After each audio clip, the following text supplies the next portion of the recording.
Chapter 1. A Royal Summoning, huh? I was dropping by the neighborhood library for a quick read. I, Iwatani Naofumi, am a sophomore, one, from a local university. I'm quite self-conscious about being somewhat more of an otaku compared to other Homo sapiens too. I've embraced countless anime, games, and other aspects of otaku culture, but I do take my studies seriously so that I can lead a proper life. Actually, my parents had swiftly given up on me and invested their hopes onto my little brother by sending him off to attend some famous cram school. This brilliant eyesore of a brother finally snapped one day and transformed into a delinquent due to all the accumulated stress. He bleached his hair and went full Yankee mode once he arrived home one fateful day, and thus marked the start of our family's dark age. That was when I, the Messiah, made his debut.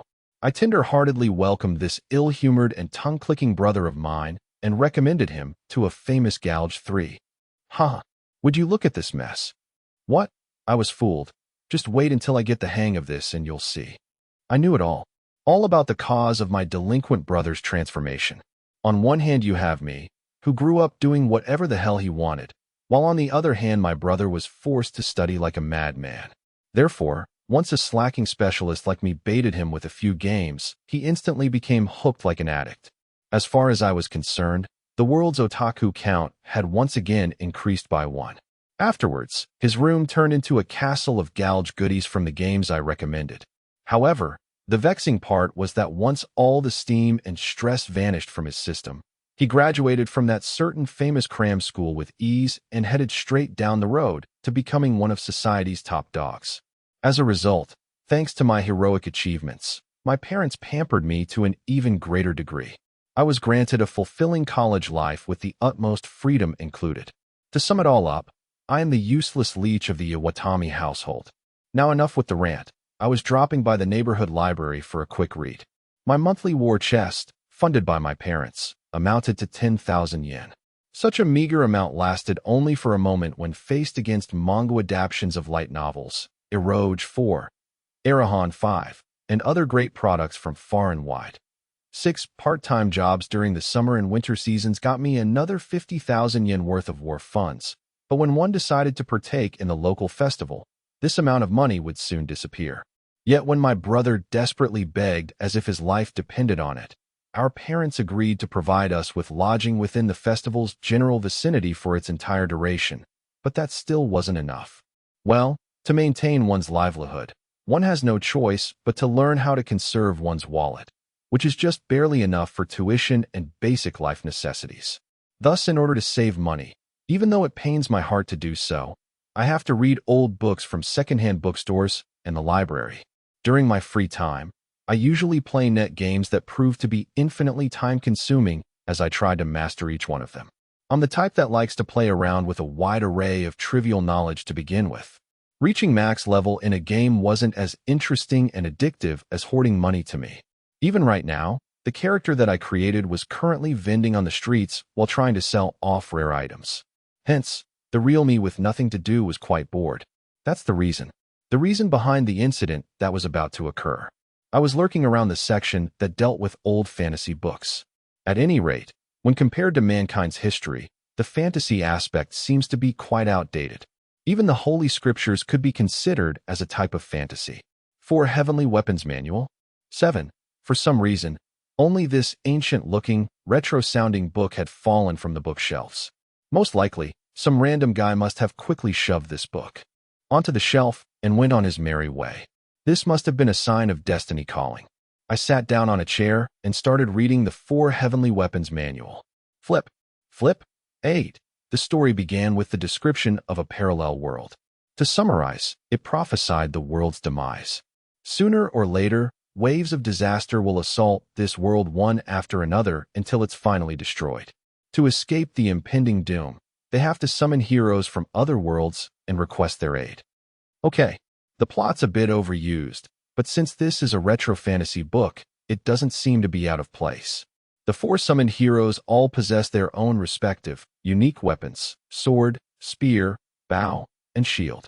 I had to begin with. A shield can't even be considered a weapon, right? I chuckled sarcastically as I continued with the story. The heroes then ventured separately, in order to gain power and preparation against the waves of disaster. Fawa 9. Crap, I'm getting sleepy. A regal urge to sleep swept through my body. Even though this book is ancient, there has been no cute heroine appearing at all. Although, even if a princess were to appear, she would undoubtedly smell like an irritating slut in heat with a harem involving the 4 heroes. Enough with the princess, let's take a glance at the hero's characteristics. Onto the first one. The sword hero probably had overwhelming combat strength, while the spear hero was probably the considerate type of guy. I wondered if the bow hero would be able to get rid of a horrible dictator like Robin Hood did. The story was shifting towards the shield hero. 10.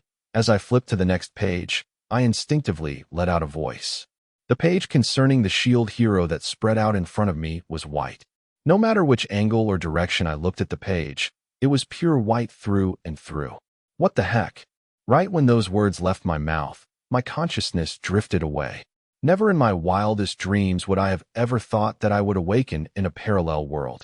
Previous chapter, next chapter. Chapter 2. Hero Introduction. Oh. A voice full of admiration brought me back to my senses. As I settled down, what filled my view was a bunch of men wearing robes, looking in my direction with dumbfounded expressions. What? Following the robed men's line of sight, I found 3 others who also seemed to have trouble grasping the situation. I inclined my head as I thought, what on earth happened? A while ago I was in the neighborhood library. Where was I now? I restlessly checked my surroundings, and all that I found were brick walls in every direction. So this place was made out of bricks? I didn't recall seeing anything like this place before. It certainly couldn't be the library. Below me, there was an altar and various geometric patterns that were painted with fluorescent paint. They resembled what magic circles or alchemic formulas may look like in a fantasy setting. It was that sort of vibe which they gave off. And on top of the altar stood the 4 of us. That's the gist of it. But why do I have a shield attached to me?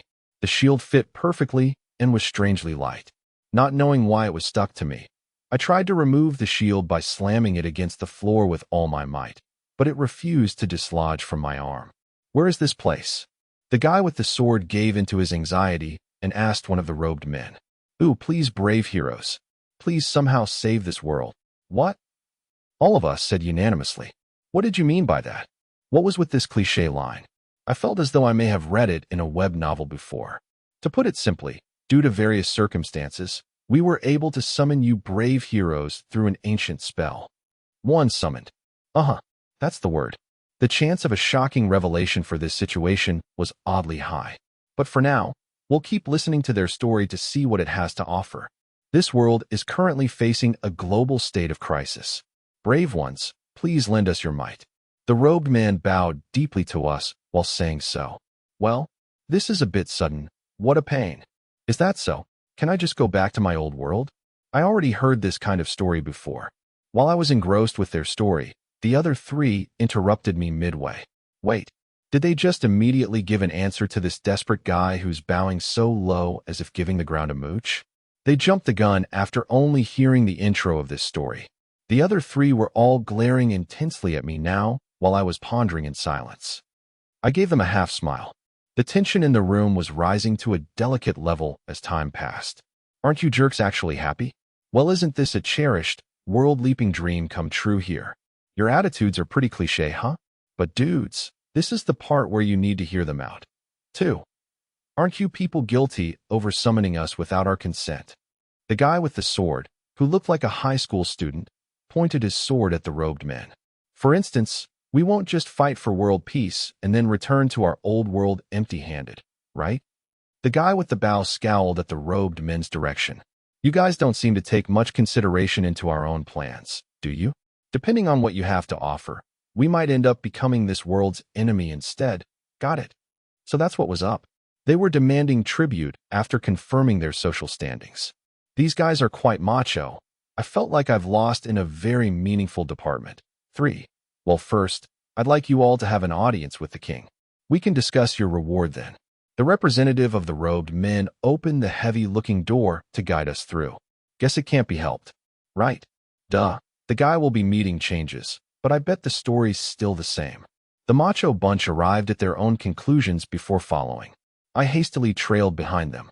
We left the dark room and passed through a corridor made out of stone. I wonder why? Was it due to my limited vocabulary that the atmosphere here could only be described as delicious? Our breaths were taken away as we took a peek at the scene outside of the window.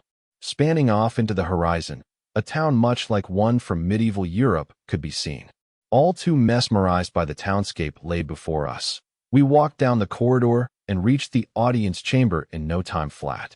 Ho, are these fellows the ancient heroes? On the throne in the audience chamber sat a prideful grandpa who began evaluating us when we arrived. For some reason, I didn't get a good impression of him. I personally do not fancy the act of licking other person's boots. 5. I am the king of this country, Alt-Cray, the 32nd ruler of Melromark. Brave ones, please raise your heads. I wasn't even looking down. Damn, I felt like punching this bastard, but I'll refrain from doing so for now. He speaks as if he was superior, but I guess it couldn't be helped since he was a king and all. Now then, let me explain our situation. This country, and moreover, this whole world is facing its demise. To summarize the king's story, currently, there is a prophecy predicting the world's end. This world will be assaulted by waves of calamity, which will one day turn everything to ruin. To save the world, these waves must be repelled before they can be dispersed. This era marks the prophesied year. There exists a giant, ancient hourglass which continues to drip down ceaselessly. It has the ability to forecast when the waves will arrive, and it began its warning a month ago. According to the legends, each wave will come in roughly 1-month intervals. Initially, the residents of this country were not too concerned over the prophecy. However, as prophesied, when the hourglass had completed its first turn, a wave of disaster occurred. A dimension crack appeared in this country, Melromark, where hideous and brutal demons crept out in large quantities. Other adventurers and knights barely managed to repel them. However, the next incoming wave would be even more powerful. It seemed like the worst-case scenario was about to occur. At this rate, the disaster won't be repelled. That was the basic outline of their situation. By the way, it looked like our legendary armaments had the ability to translate languages for us. I understand your dilemma, but who gave you the right to summon us into doing manual labor for free? That is one hell of a convenient story. Even if that is the case, and this isn't me being selfish or anything, but if this world is going into ruin, then let it be destroyed. This matter doesn't even concern us. The person in front of me laughed loudly. Aren't you also secretly jumping for joy inside that heart of yours, dude? Well, I guess I'll take advantage of this situation too. Certainly, we have no obligation to help you. In the end, it'll just be fruitless labor for us. And once peace comes, you guys will just go sayonara, 6, as if nothing happened. So to prevent such a sad outcome from occurring, I'd like to hear some form of insurance from you. Surely you have something to present us, right? FOMO. 7. The king sent his vassal a glance. Of course, we planned on rewarding the brave ones fully for their efforts. Including me, the heroes made a guts pose 8, with a clenched fist. Jackpot. First phase of negotiations complete. I had already made arrangements to aid your cause with money. And surely, since the brave heroes will be protecting our world, I have already prepared a fitting place for you brave ones to rest. Those are all well and good promises then. Don't think that we can be tamed with only this much, though. You'll have to continue giving your cooperation if you don't want us to turn rogue. That's right. Righto, what was wrong with these guys? Always looking down on people. The immediate threat right now was us becoming the kingdom's enemy. Well, we need to stay on top of things, or else all our efforts will be in vain, with nothing but empty pockets to show for it. Well then, heroes, let us hear each of your names. Hold on a sec. Wasn't this just like the book, the For Heavenly Weapons Manual, that I read a while ago?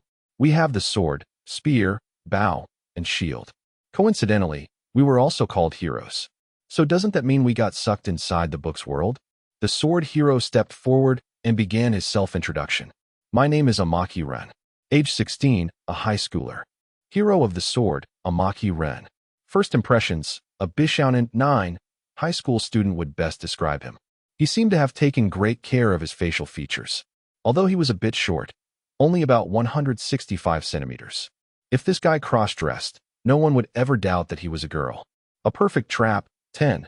His short-cut hair was a light brown color. Long, slated eyes and white skin, he somehow gave off a cool vibe. He looked like a slender swordsman. Okay, next up will be yours truly. My name's Kitamura Motoyasu, 21 this year, a university student. Hero of the Spear, Kitamura Motoyasu. First impressions. He looked like the carefree type, yet gave off the vibe of a real man. I've lost. His face was too refined, even for a handsome guy. At least 1 or 2 girlfriends. That was his image as an experienced playboy. He was sporting a ponytail, a hairstyle that didn't match a male, yet somehow it didn't look out of place for him. He had a caring older brother kind of feel. It's my turn next. My name is Kawasumi Itsuki. 17 right now, another high school student. Hero of the Bow, Kawasumi Itsuki. First impressions, a timid boy who enjoyed piano lessons. He seemed to lead a fleeting life, yet also possessed a reliable, tenacious strength. His aura was quite vague and mysterious. A few curly hair strands made him look like he had a wavy perm hairstyle. He gave off the feeling of a docile younger brother. Everyone looked Japanese. It was quite surprising with the whole foreign setting. Whoops, it was my turn already. And lastly, I'm a Watani no Fumi. Age 20, university student. The king casually looked past me. A weird feeling shot through my spine. Fumo. Ren Motoyasu and Itsuki, huh? My liege, you forgot about me. Oh sorry, no Fumidano. 11. Seriously, this old man had some short-term memory issues. That was just. Somehow, I was feeling out of place here. Please don't forget about me at least. Now then, everyone please confirm your own status. As a matter of fact, I would like you all to visually check for yourselves. Just what is this status? At 012, how do I go about seeing this? Itsuki timidly asked for the king's guidance. Well duh, you don't just go around throwing the word status without a proper explanation. The hell, man. You guys didn't even notice that much after coming to this world. Rin was utterly shocked by his colleague's ignorance. How should I know? It was like, what exactly was there for me to notice your face? Well, whatever. Do you see that icon in the corner of your vision? When he said that, I noticed a weird, dim icon along the edge of my vision. Focus your mind on it, and you'll see. Pecan, and as it light lit up silently, a browser with bigger icons similar to a PC's popped into my view. Iwatani now Fumi occupation. Hero of the Shield Level 1 equipment. Small shield, legendary armament. Parallel worlds clothes skill. None magic. None there was a bunch of other data, but let's omit that part. So this was the status. But what the hell was this? It was strangely like a game. Level 1 huh? This doesn't look very reassuring. Right? I don't even know if it's possible to fight like this. That's exactly what I meant. Tools like these don't exist in the Brave One's world. This status magic can be used by everyone in this world, helping to improve ourselves. Is that so? Your real body's prowess was represented by numerical values and could be naturally raised through these numbers. This was quite surprising. So then, what should we do now? Our current values seem rather troubling.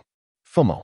From now on, you brave heroes will need to venture forth so that you may hone and strengthen both yourselves as well as your legendary armaments. Strengthen?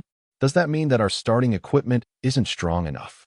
Yes, the legendary weapon of each summoned hero has their own special method of enchantment. By doing so, they can become very powerful. Legend this, legend that.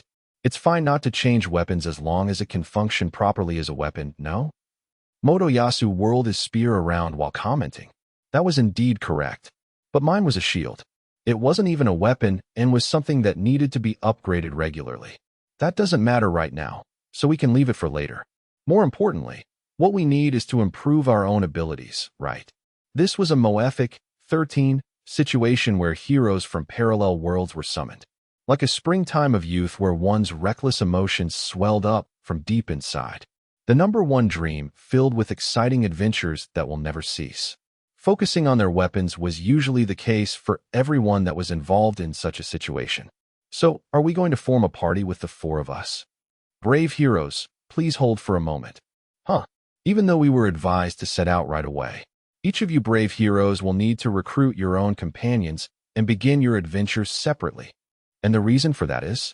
Yes, according to legend, it said that the legendary armaments will reject one another should you brave heroes band together, interfering with the growth of both the owners and the weapons.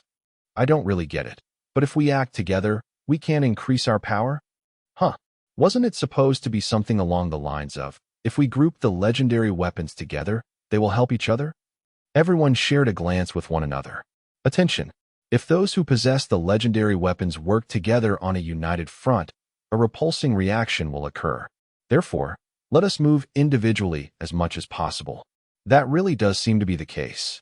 Just what was up with this game-ish explanation? It seemed like I have entered a completely game-like world. The instructions for this weapon were conveniently lined up for me and were described in great detail. However, I don't have the time to read everything right now. Between improving ourselves and recruiting comrades, I wonder which should be done first. Allow me to prepare your comrades. At any rate, the sun is already beginning to set. Brave ones, please take your time and rest for the day. You may depart for your journey tomorrow. During that time, I shall make arrangements and scout for talented individuals who can accompany you on your destiny. Thank you very much. Thank you. Note, said in English in original text, after saying our thanks, we rest in the rooms that were prepared by the king for the day, previous chapter, next chapter. Chapter 3. Heroes' discussion sitting on the luxurious beds inside the guest room. Everyone was staring intensely at their own weapon as they went over its description. The sun outside the window had already set before I even noticed. That was how focused everyone was at reading the descriptions. Edo, unlike regular weapons, the legendary weapons didn't require routine maintenance. Based on the owner's level, the weapon will be able to absorb different raw materials. The weapon manual will also fill up as we defeat monsters. At a glance, it seemed to contain a variety of branches, one, which the weapon could change into. I clicked on my weapon icon, which opened up the weapon manual. Tada! Tons of picture icons popped up and spanned onwards, even beyond the menu window in front of me. I didn't have the ability to change into any of these shields right now, but they were all described in detail. Incredible. Fumu. It seemed that some arms could only be unsealed by evolving its predecessor first.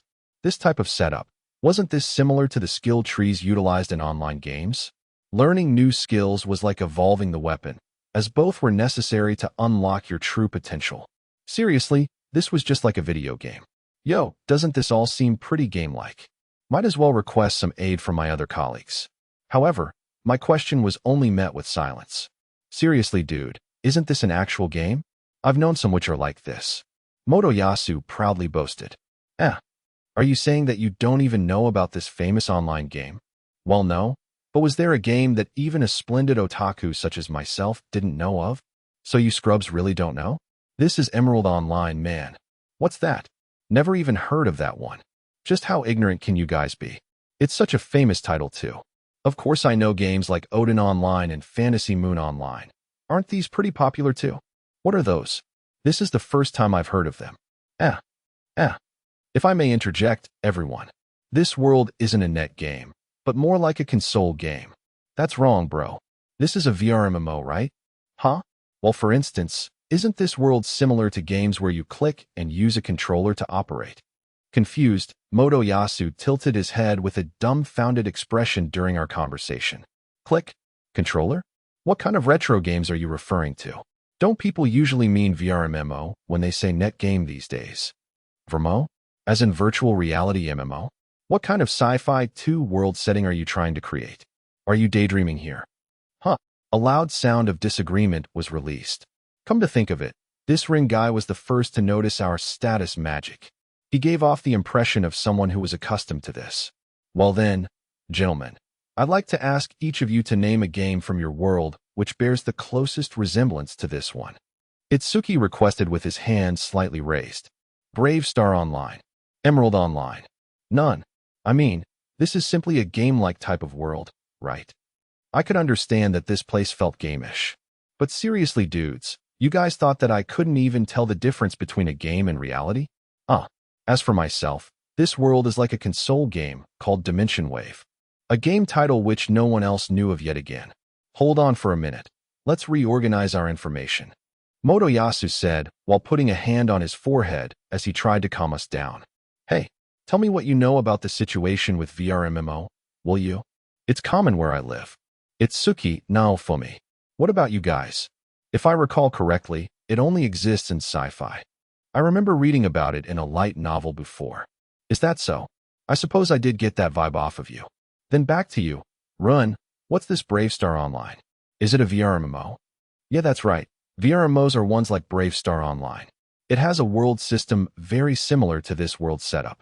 Just for reference, VR MMO involved a technology where one's brain waves were analyzed and deconstructed into data, which allows that person to dive into another world produced by a computer. That was my understanding of it more or less.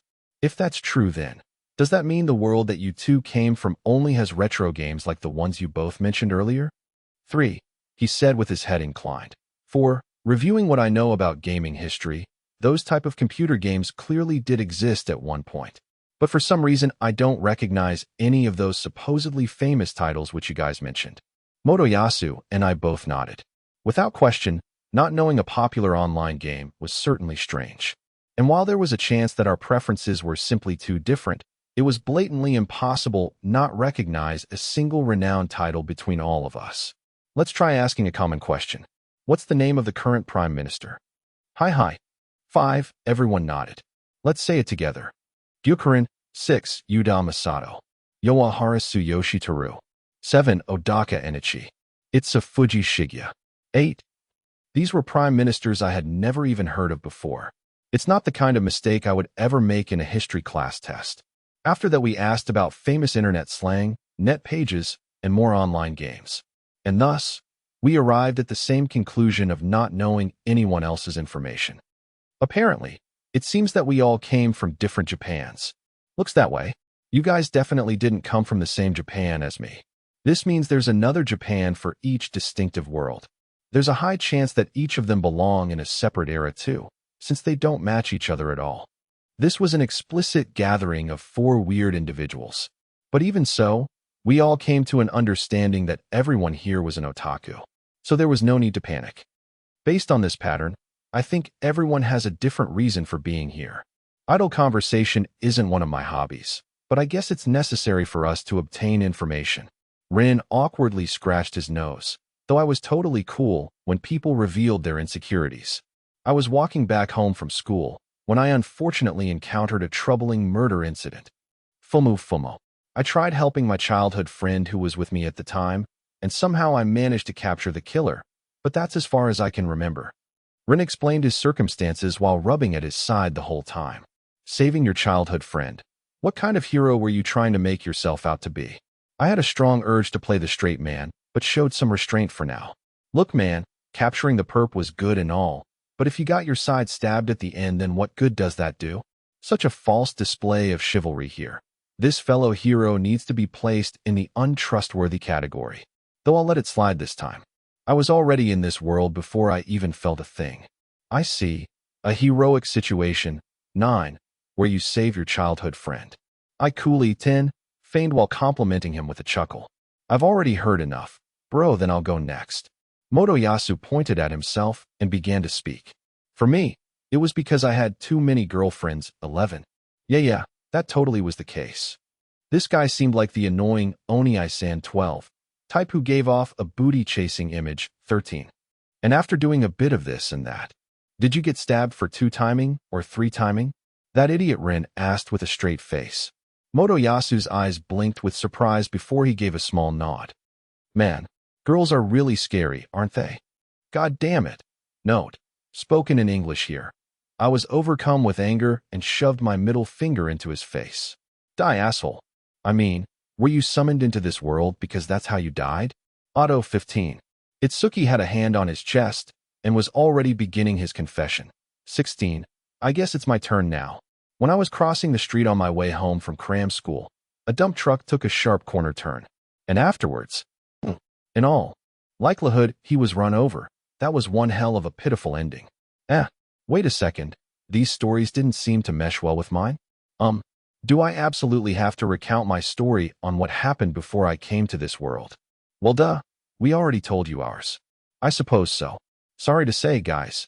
But as far as I remember, all I was doing was reading a suspicious book inside the library. Everyone's gaze felt so cold. What? We couldn't be friends just because I came into this world without a tragic ending? The 3 of them began to secretly whisper amongst each other while leaving me out of the loop. But that person, has the shield. Right? Same as our place. Oh, why did I feel like I was being treated like a fool? Let's try changing the topic. Well, guys, how would you rate this world now that we know the rules and how its system works? SOSO. It's not that bad. It's nice in its own way. I see how it is. I was being treated like a total noob, 17 here. That was mean. Hey, can't you guys teach me how to fight and stuff? Since my world didn't have this kind of game after all. How can you guys be so cold-hearted? Motoyasu and Itsuki were staring at me with awfully charitable eyes. All right, Motoyasu Oniisen 18. Here we'll teach you the very basics at least. Motoyasu raised his hands up to his putrid phony face. So first, according to my knowledge from Emerald Online, shield. Note, spoken in English, people who use shields as their main weapon are usually. 21. First of all, you have high defense. Secondly, even though your defense is high, if you keep on taking damage like an idiot, you'll die. Okay, so your loser class will never be able to reach a high level. Note, spoken in English, I didn't want to hear that part. What kind of death flag, 23, was this? I was stuck with a deadbeat occupation right off the bat. Oi, 24 update. Shouldn't there be a patch update? Note, the update was set in English. There was a thing called job balancing 26, right? Nope, it's a totally pitiful class when pitted against bosses and even common mobs. That's why they just leave it alone. And also, there was that class abolishing decision. Aren't there job upgrades? Perhaps that only happens when you die? Then how about a job change option? You can't change to another class skill tree anyways, right? 27. If all of this was true, then I was stuck with this back-breaking occupation and somehow had to make do. I glared at my shield as I thought, hey you, why do you have such a bleak, chocolate-colored future? 28. How about with you guys? I look imploringly into Ren's and Itsuki's eyes. 29. Both of them casually averted their eyes. Sorry, same here. Eck, did this mean that I was condemned to be a failure? The three of them were giving me side glances while they talked about each of their respective games. So how's the geography? The names are different, but hardly anything else. It's very likely that the performance and distribution of demons are the same here too. Our weapon hunting locations are roughly the same, but let's not hunt at the same place as each other. True enough, we need to take efficiency into consideration as well. Why was it always them? Why didn't I also awaken with a hex ability? That was what I had been brooding over. That's right.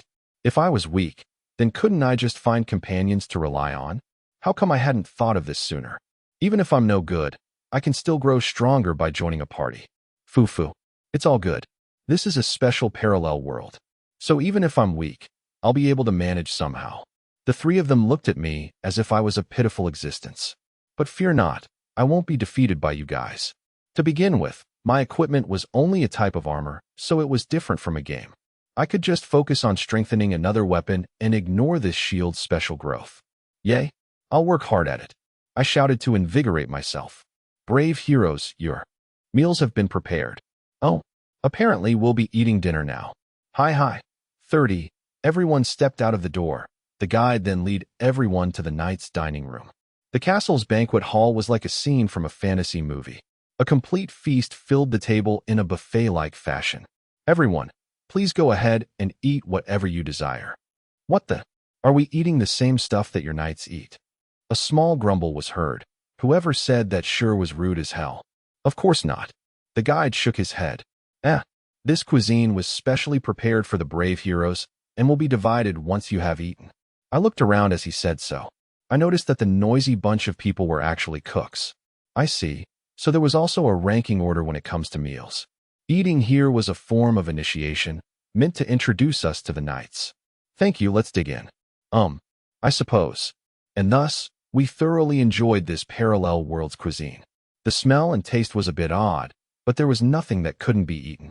Well, the food had a unique kind of twist to them, like an omelet-type food which tasted like an orange. After finishing our meal, we headed back to our room for some rest.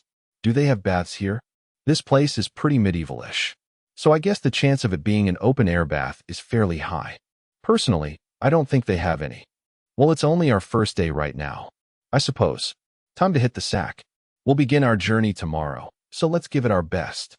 Everyone nodded at Motoyasu's words and went to bed. My epic adventure will start tomorrow. The other three and I went to bed, awaiting impatiently for the next day to arrive. Previous chapter, next chapter. Chapter 4. Specially arranged gold the next morning. After breakfast, we were impatiently called upon by the king. As expected, there wasn't much noise this early in the morning. It should be around 10 a.m. based on the position of the sun. We received the summons just as I was thinking that. We quickened our steps, our chests filled with excitement, while we made our way towards the audience chamber. The honored heroes have arrived. The audience chamber doors swung open, and inside were 12 people clad in various styles of adventurer outfits. There were also those dressed in knight-like garb. Ho! The king's influence sure is amazing. We bowed down to the king and listened to what he had to say. As promised yesterday, I have recruited companions who will accompany you on your journey. Apparently, everyone gathered has already decided which hero they wish to follow. Each of us should be getting 3 people if we divided them up evenly. Now then, future champions 1. Please set forth with the hero to whom you shall swear your allegiance to. We didn't get to choose? It was a surprising development. Oh well, if I think about it, this parallel world's government would be more likely to place its citizens' wishes above some unknown persons who came from another world. We were lined up in a sequential order. Our future allies then walked over and gathered in front of each of us. Run, 5 people Motoyasu, for people Itsuki, 3 people me, 0 Homo sapiens, Oyusama, 2. Please wait a moment. What the hell? Isn't this clearly simple harassment? Cold sweat ran down the king's face as I voiced my complaint. Dear me, I would never have thought such a situation could occur. There's quite a difference in charisma amongst them. The minister painted his whole face with amazement. A robed man then began to secretly whisper into the king's ear. Fumu, did such a rumor spread? Did something happen? Motoyasu put up a sympathetic face and asked. Like I thought, this reeked of extreme prejudice. What the hell? This was like being the only kid left out when children were forming sport teams in elementary school. 3. I wanted to ignore this feeling which existed even in a parallel world too. Fumo. To be honest, there seems to be a rumor spreading around the castle about you heroes, or more specifically the shield hero. 4. According to the legends, heroes that come to this world must meet a certain condition. It appears that you alone didn't fulfill this condition, such is the rumor. Motoyasu poked me with his elbow. Did someone eavesdrop on our chat yesterday? Is it because I didn't know about the games? Was that the reason why everyone was repulsed by me? I mean, what's wrong with these legends? Even though I'm unfamiliar with them, I'm still the shield hero, you know? I might have a loser's weapon according to the other heroes, but that doesn't mean I'm playing around, okay? Hey Run, give me someone since you have 5 people. The female adventurers, including one man, shrank behind Ren and looked at me like frightened lambs. For some reason, Ren was roughly scratching his head before he shook it. I hate being tagged along by others. Anyone who doesn't have the resolve to follow me, please leave. And even after saying such a heartless statement, absolutely no one showed any signs of moving away from him. Motoyasu, my friend, don't you think that this is too cruel? Well, by the way, there seemed to be an oddly high ratio of women in here. This smelled like a harem declaration of war. This is such a sh*t load of bias. And why were Motoyasu's companions all women? This guy seemed to be a chick magnet wherever he went. Itsuki also wore a worried face, which revealed his reluctance of parting with any of his beloved companions. I guess you've got your fair share of 3 people, so it's not good to take someone by force. Itsuki nodded his head, at a loss for words. So then, do I really have to depart? Alone. It's a shield, yo. A loser's weapon according to the theories, yo. 5. Just watch me grow stronger even without comrades. Yusha-sama, 6. I'd like to accompany the shield hero instead. One of Motoyasu's former female companions raised her hand and expressed her candidacy as my ally. Oh, really? Yes. A lovely girl with semi-long crimson hair. Her face is pretty cute, isn't it? She has youthful facial features, yet she's slightly shorter than me. Is there anyone else that wishes to fall under Naofumidano's protection? At this scene, no one showed any sign of moving. The king let out a grieving sigh. So, there is no one else. Unfortunately, Naofumidano, it appears you will need to scout for additional talent yourself. But fret not, for I shall be giving you a bonus on your monthly war fund, which will soon be distributed. Yes. A wise decision. Since I'm the one with the least amount of allies, I'll be the one with the largest financial budget. Now then, here are your monthly war funds. Brave heroes, please use this with a clear goal in mind. For pouches full of money were distributed to us, and a slightly larger money bag was handed over to me. I heard heavy chinking sounds coming from inside. Now Fumidano will receive 800 silver coins, while the others will receive 600 each. Please use this money to buy equipment for yourselves. Whoa! Every one of us each gave a salute, and thus the king's audience was concluded. Afterwards, our self-introductions began. Air Shield Hero, Main Sophia is my name. Let us work together from now on. Yo, Yurishiko. 7. Main is such a splendid person for talking to me without a hint of bias. But after that unsightly incident from earlier, it's kind of awkward to start a conversation. On the bright side, however, such a caring girl is now my ally. I have to treasure this companion of mine. Therefore, I won't lose to the other heroes by upgrading my legendary weapon. Let's go then, Main, San. 8. Okay. Main vigorously nodded and followed behind me. Crossing the bridge connecting the castle to the town, a splendid city laid before me. Even though I caught a curious glimpse of it yesterday, seeing it up close made me realize the vivid charm of this parallel world. The streets were paved with stones, and there were signs hanging on the buildings. The place was shrouded with the savory fragrance of food. I was truly moved, both deeply and emotionally. What should we do now? First, we should go to some item shops, and probably a weapon shop in order to gear ourselves up. This will consume most of our funds. Right, the first order of business should be me, who only has a shield, to acquire a weapon. Without one, it'll be difficult for me to fight monsters and catch up with those guys. After all, they have actual weapons that can evolve. In order to get a head start, 9, we definitely need to resolve this problem quickly. Alright, I know of a good shop, so allow me be your guide. Are you really okay with that? Most certainly. Main was skipping about as she led me to the weapon shop. After 10 minutes of walking from the castle, Main stopped in front of a conspicuous store with an oversized sword printed on its sign. Here is my recommendation. Oh, stepping through the door, one could see weapons hanging from the walls, exactly as one would imagine when mentioning a weapon shop. There were also other necessities for adventuring, such as complete suits of armor. Welcome. The shop owner cheerfully greeted as I entered the shop. He was just like I had imagined, someone ultra-buff who stood behind the weapon store counter. It would have been rather revolting if the owner was a flappy fatty. This really is a parallel world. Yeah, so this is a weapon shop. Oh, a first-time customer. It seems that you came in without knowing what you're looking for. Yeah, I was introduced to this shop by her. I said while pointing at Main. She raised her hand and waved back lightly. Thanks a lot, Maina-chan. 10. No problem, it's simply that Oyaji's 11 shop is famous around here. Oh ma'am, you're flattering me. But isn't the outfit of your boyfriend over there a bit weird? Right, my current clothes are parallel worlds clothing. Can't you see that this is a classy attire, weird dude? Oyaji thinks so too. So that means you're a hero? Wow, Oyaji took a long, hard look at me. He doesn't seem to be very reliable, so snide. How straightforward. Before he even said that, I already knew I was unreliable right now. That's why I wanted to become stronger. You need better equipment. I suppose, haha. It's not the personality, but the appearance. Are you that misfit? Peaky, 12. I felt like my cheeks were cramping. Rumors about me seemed to be traveling unexpectedly fast. Well, whatever. Only losers would care. My name is Iwatani Naofumi, the hero of the shield. I'll be troubling you from this point onward, so please take care of me. I gave my introduction to Oyaji just in case. So, Naofumi, it's good to hear that I'll have your patronage from now on. Best regards. Again, he sure is an energetic one.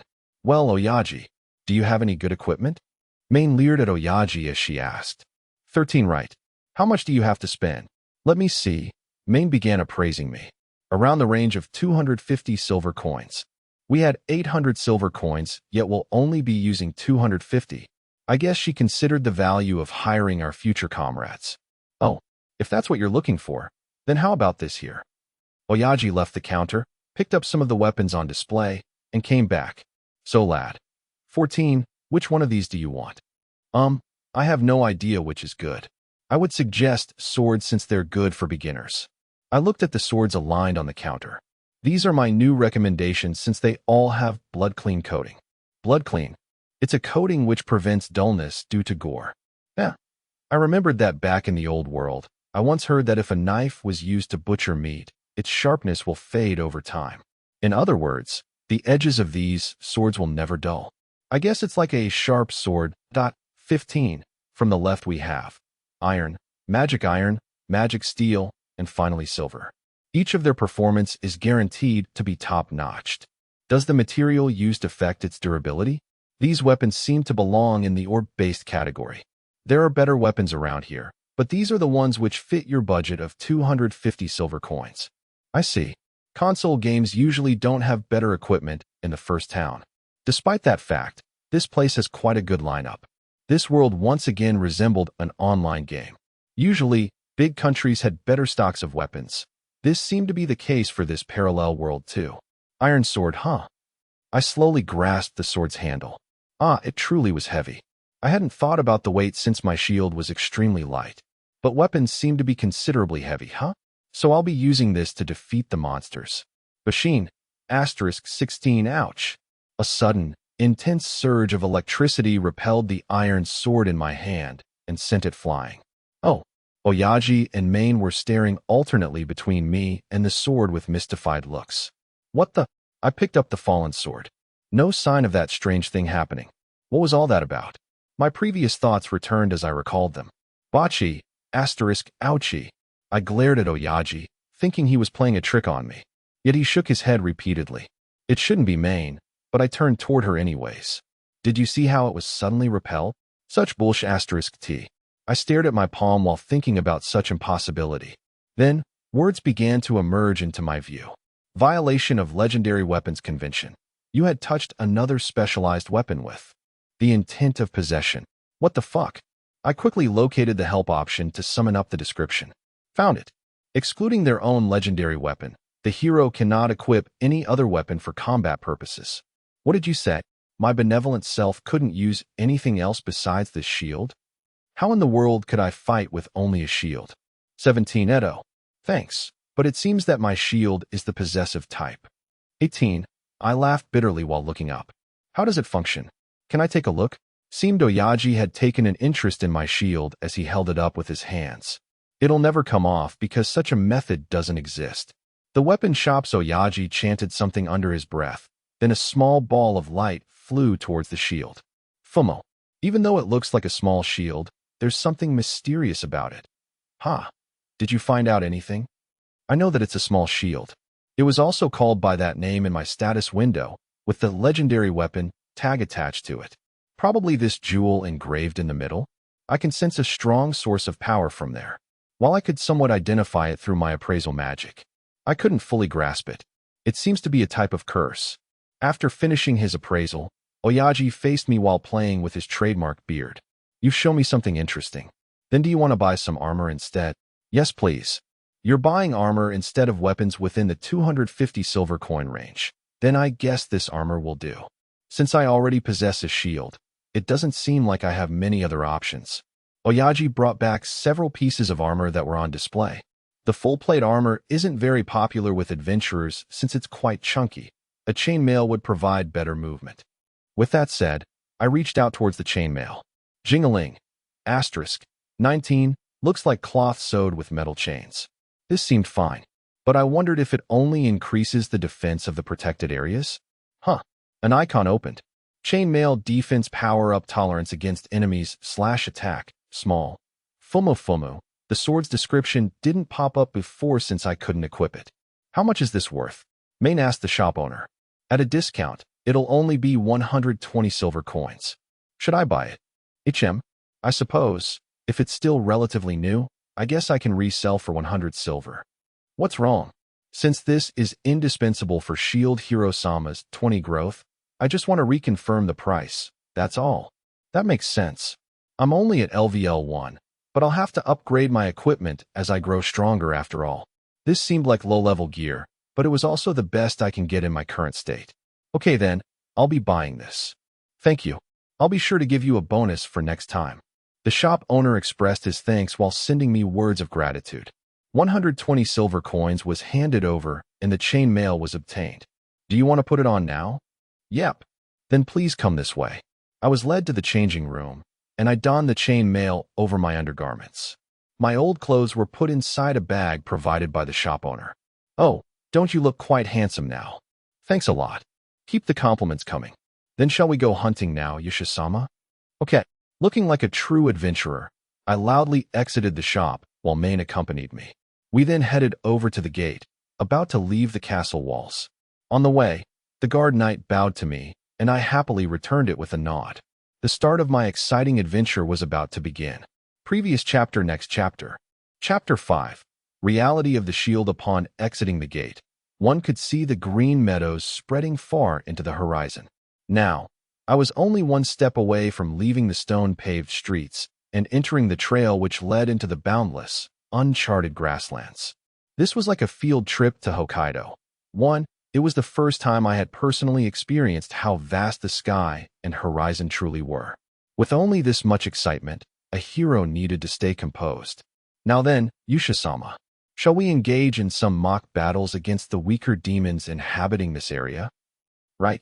This'll be my first combat experience, so I've got to fight to the best of my abilities. Please give it your all. What? You're not going to fight with me, Maine? If I fight, then I won't be able to gauge Yusha-sama's potential. That's true. Come to think of it, Maine should have more battle experience than me. I didn't even know how much I was capable of right now. Let's try fighting against a monster that Maine had marked as a safe choice. I wandered the grassland for a while. Then some weirdly conspicuous, orange balloon-like creature came into my view. Yusha-sama, please wait.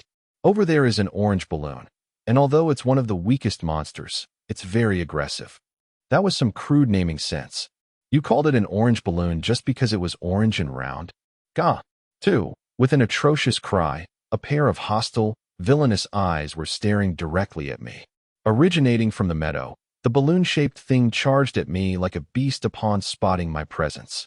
Yusha-sama, please do your best. Oh, I've got to show her my good side. With my right hand, I used the blunt side of the shield to strike the orange balloon. Bash! Boing! 3. It rebounded off my shield at the point of impact. This monster is surprisingly elastic. Even though I thought that it would break right away, the orange balloon bared its fangs and started biting me. Hi. 5 calm. I heard a solid impact. Yet it didn't hurt, it barely even itched. The orange balloon was biting my arm, but it had no effect at all. It seemed that the shield was gently emitting a protective barrier around me. I looked wordlessly at Maine. Go on, Yusha-sama. Aurora. 6. I didn't receive any damage, but I couldn't deal much of it either. So I continuously struck the orange balloon like a kung fu master. 7. 5 minutes later. Pop. A faint sound was heard, followed by the orange balloon bursting. Ha ha ha. 8. The EXP. 1 value popped up along with a piquant sound. I think I received a single experience point. Seriously, all this work just to kill 1 balloon. I couldn't help but pity myself. That was a tough fellow.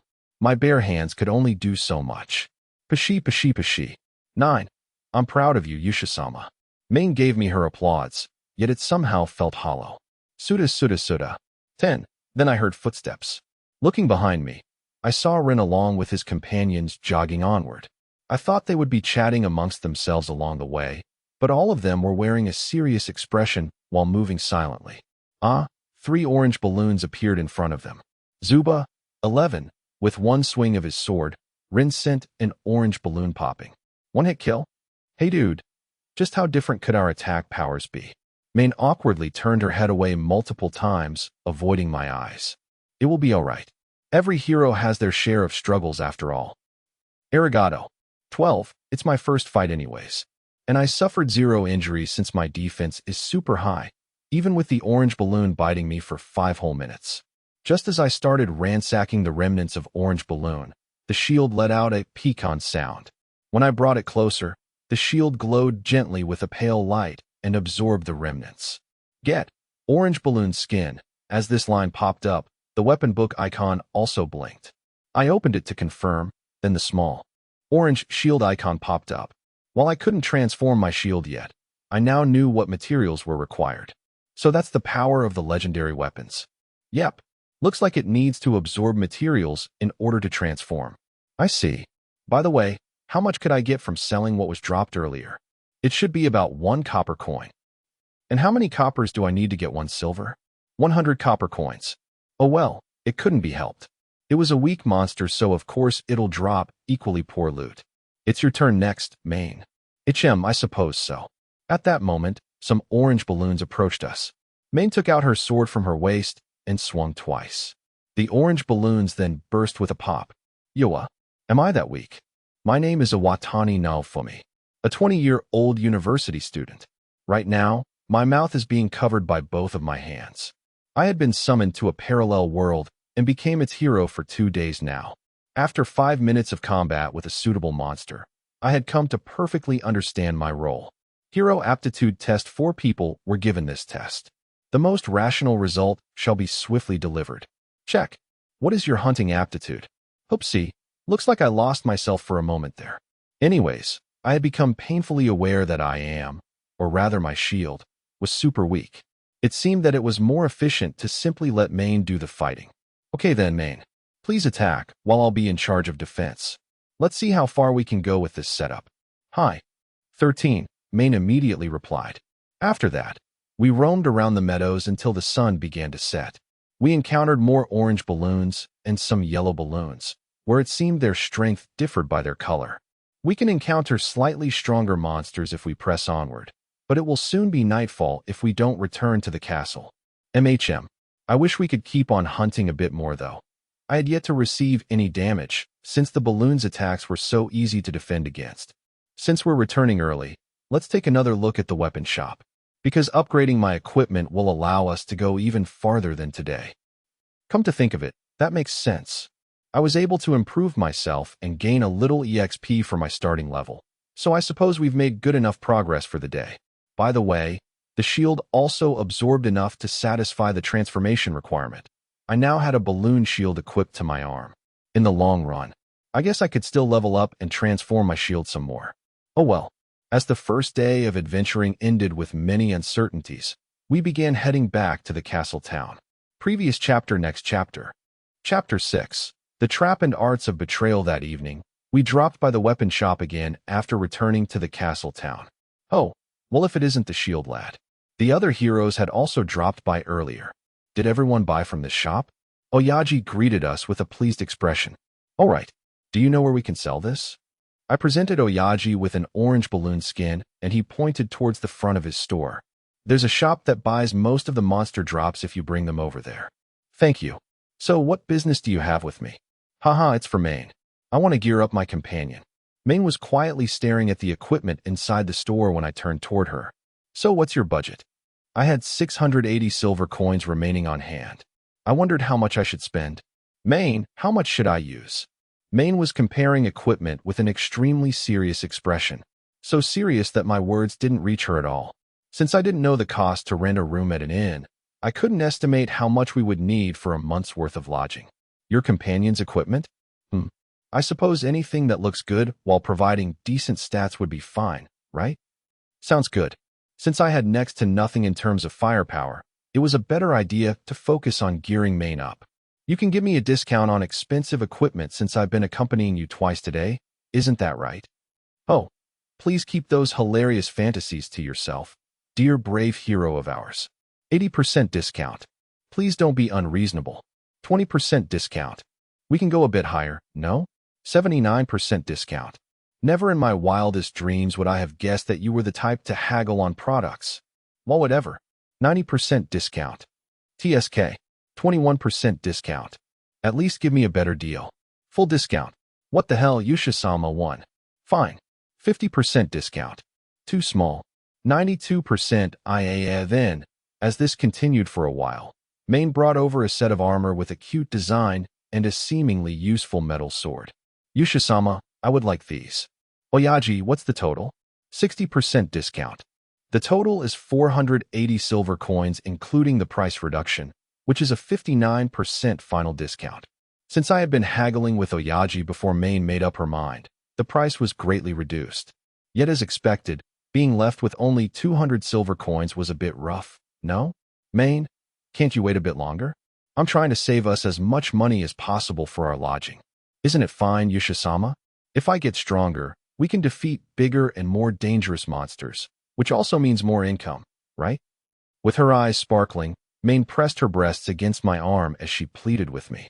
I suppose so. With 200 silver coins remaining, I wondered what Ren, Motoyasu, and Itsuki would do to get their hands on this amount. Their original funds could only take them as far, barely covering the initial gear for their entire team. It seemed like 200 silver coins is an amount which will let a person live comfortably for a whole month. Recruiting companions, leveling them up, and increasing your own income doesn't sound like a bad idea. All right, Oyaji, please take care of this. Thanks for your patronage. Really, you're one hell of a hero. Haha, not like money has eyes to see. I had always been a money hoarder in net games, buying items at the lowest price from auctions and reselling them at the highest price possible. Nothing is as easy as haggling with another person. Money will blind their eyes after all. Thank you, Yusha-sama. 2. Maine teasingly kissed my hand. This meant intimate up. 3. Tomorrow's adventure will be a walk in the park. After we bought Maine her equipment, we headed over to the town's inn. 30 copper coins a night per person. 2 rooms, please. Wouldn't 1 room do just fine? Yusha-sama. Maine silently pressured me. Well, it couldn't be helped. 2 rooms then. Hi. 4. I owe you a favor. The inn owner was rubbing his hands together as he led us to our rooms. The price was standardized based on the number of people. After that, we went out for dinner in the inn's tavern. We were charged 10 extra copper coins for our meals. In other words, I spread out the region map, which I purchased along the way, and asked Maine. Today, we were hunting in this meadow over here. This map showed the geographic landscape of the surrounding region. If I had asked before, Motoyasu would have definitely shown me the ropes. But looking back at his attitude yesterday, that didn't appeal to me at all. I also had no reservations in outwitting my other competitors. I wanted to get ahead of them by learning where powerful demon lairs were located first. Therefore, I asked Maine to teach me the area of this region. Yes, that's correct. Earlier you said something about if we had pressed onward. Were you talking about this forest that's within walking distance from the meadow? With this map, I could get a rough understanding of this country's geography. There's a highway that cuts across the castle meadows and leads into a forest.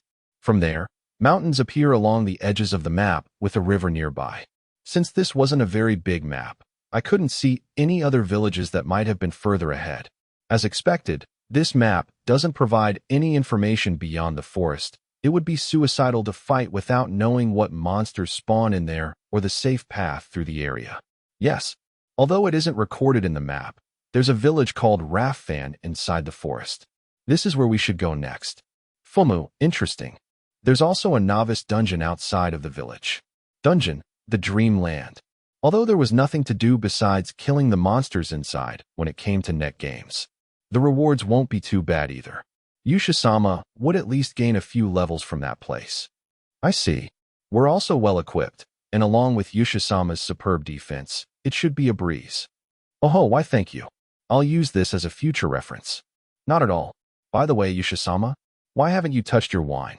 I had gotten carried away with the tavern's atmosphere and ordered a glass, but I hadn't even taken a sip yet. Haha. I'm not very fond of alcohol, you see. It's not that I couldn't drink. As a matter of fact, I could hold my liquor quite easily. I just wasn't interested in drinking.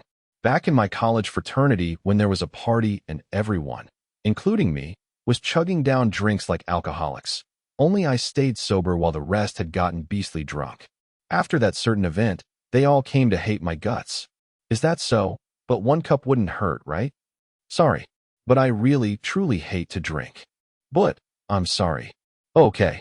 Maine dejectedly withdrew the glass of wine. Well then, I'll be retiring for today. Please take care of me tomorrow as well. Hi, see you tomorrow. I hastily finished my meal inside the noisy tavern and returned to my room.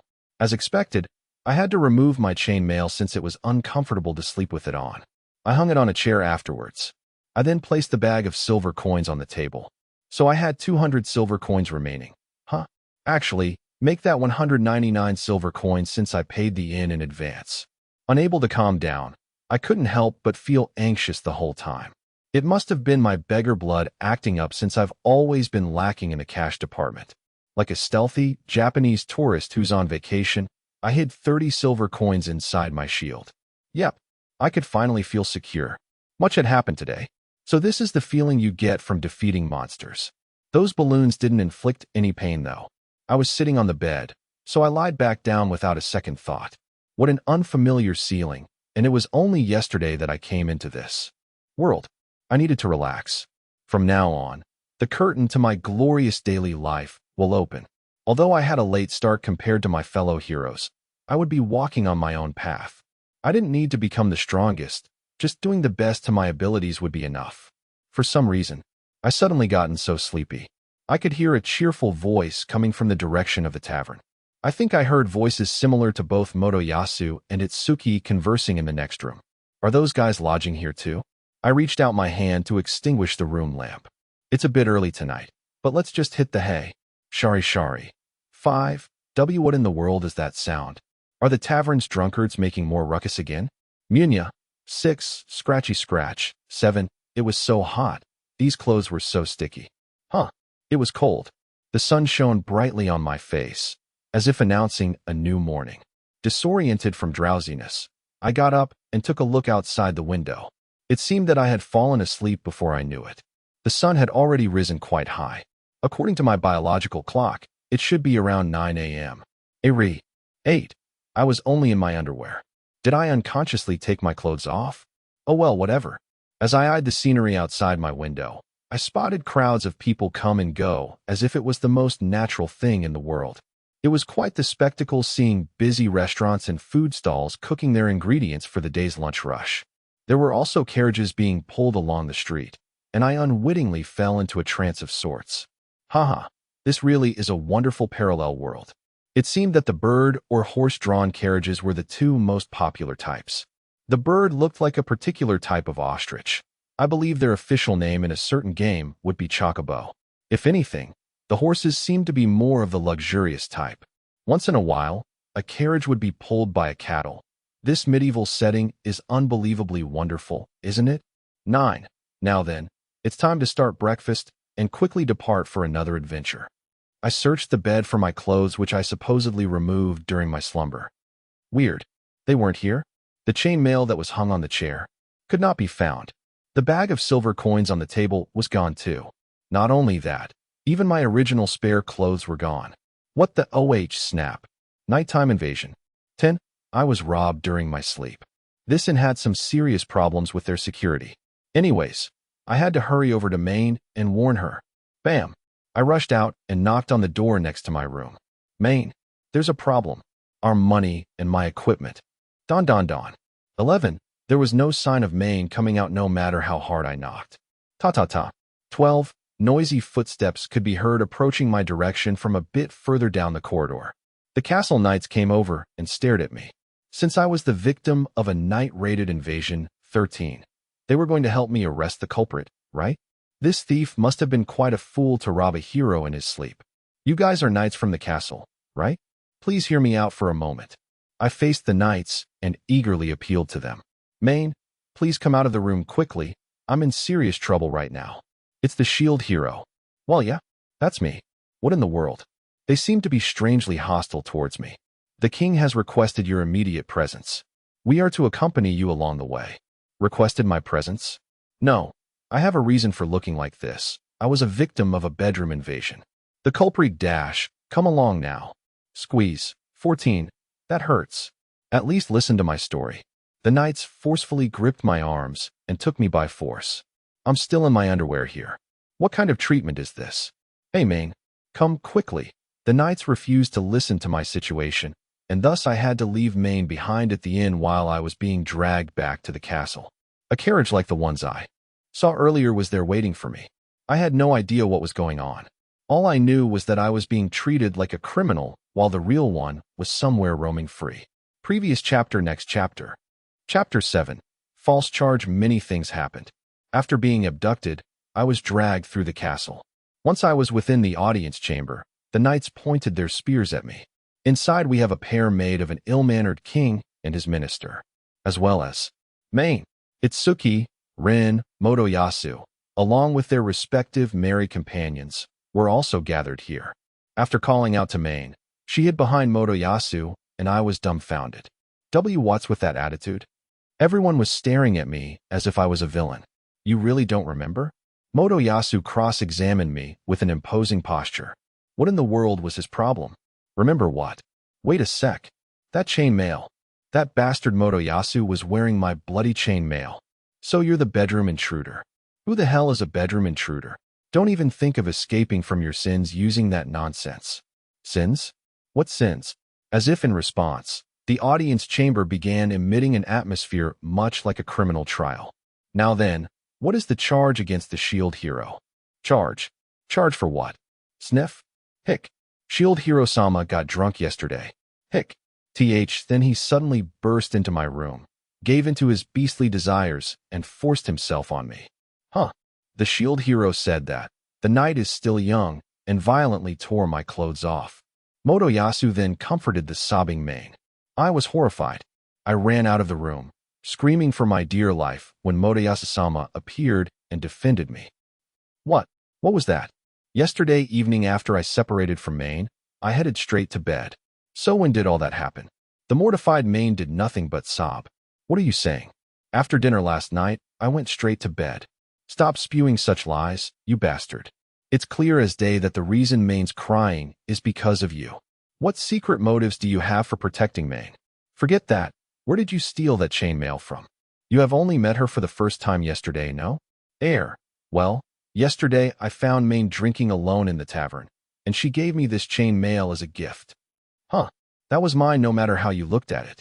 Of course, there's the possibility that it was bought by Main with her own pocket money, but Motoyasu got one right when mine disappeared. This was all too suspicious. Motoyasu's story was full of sh*t. I had to convince the king of that. Right? Your Highness. My bedroom was raided and everything inside was stolen except for this shield. Please arrest the culprit. Silence, you fiend. The king flatly declared and ignored my plea. You brutally committed rape against my dear countryman, villain? If you weren't a hero, I would have executed you on the spot. This is a huge misunderstanding. I didn't commit any crimes. Unfortunately, everyone here had already judged me guilty before the trial had even begun. I could feel my blood boiling and my fury rising. What the hell? What the hell is this? What the hell is this sh*t? I don't recall any of this crap, so why should I be abused like this? I locked eyes with Main while trying to convey my plea for help. In response, Main mirthfully stuck her tongue out while everyone was focused on me. That was when I realized it. I glared at Motoyasu. I could feel a deep, dark emotion swelling up from within me, seeping into my guts. You fiend. You must have thrown away your clothes and money to create an alibi for your crimes. Motoyasu pointed at me and accused with an extremely loud yell. What? Are you trying to say that I'm a serial rapist? Motoyasu shielded Main with his body, trying to uphold his fake heroic act. Don't fuck with me. I've already spent all of my money to gear up my comrade. It seemed that Main, who originally intended to be Motoyasu's companion, plotted this beforehand. Since I was the loser who could only use a shield, I bought her all of the good equipment. And after acquiring everything she wanted with her sweet flattery, Main then ditched me and stole the rest of my money. She later came back crying to the king, acting like the victim, and driving me into ruin. This is so messed up. Ever since the beginning, Main had always called me by my title, Yusha-sama, while she called Motoyasu by name. If this wasn't enough evidence, then what is? Does that mean this world only needs one hero? Even after coming to a parallel world, I still have to put up with this garbage of an associate. Yeah, I guess, but I hold no sympathy towards you. Rin didn't hesitate to condemn me as guilty. I see. So everyone here was in on the conspiracy from the very beginning. Since I used a shield, since I was weak, and since I didn't know anything, they had already intended to get rid of me because I was nothing more than dead weight to them. I cheap bastards. No matter where I go, these types of filthy maggots always pop up. The people of this country held no regard towards me from the start. You know what? Why the hell do I even need to protect you people? Perish already. This godforsaken world. Fine, I don't give a sh*t. Just return me to my old world already, won't you? After that, just summon a new shield hero. A parallel world? Huh. I wouldn't even want to come here in the first place if I knew this kind of sh*t would happen. Running away when it's inconvenient? What filth. I suppose you're right. But as long as I fulfill my obligations properly, then a few forceful relationships with women shouldn't be that much of a problem. Go home. Be gone. I refuse to accept this kind of trash as a fellow hero. Ren, Motoyasu, and Itsuki glared at me with bloodlust. It was a fun experience, I suppose, being in a parallel world. Yet it was all ruined by this jerk. Okay, now send me back to my old world already. Then, the king groaned as he held his head. Unfortunately, there isn't a known method to send heroes back to their own worlds. Even if we wanted to resummon new heroes, all of the current ones would first need to perish. WHY. What the? It's got to be a lie. The other three heroes, bewildered, responded in unison. There's no magic that could return us to our old world. Then I can't go back home now.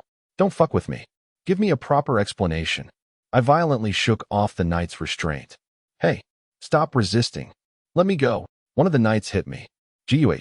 A nice sound was heard, but it felt kind of ticklish rather than painful. I quickly punched that knight back, but instead of hurting him, my hand grew numb instead. So, King? What's my punishment?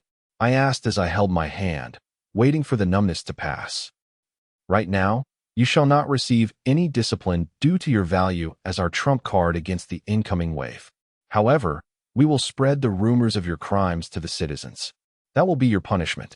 Don't even think about finding suitable work in my country. Haha. Thanks so much for your lenience.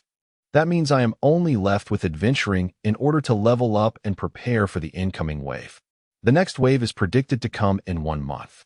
Even though you're a criminal, a fiend like you is also the hero of the shield. You won't be able to escape from your role.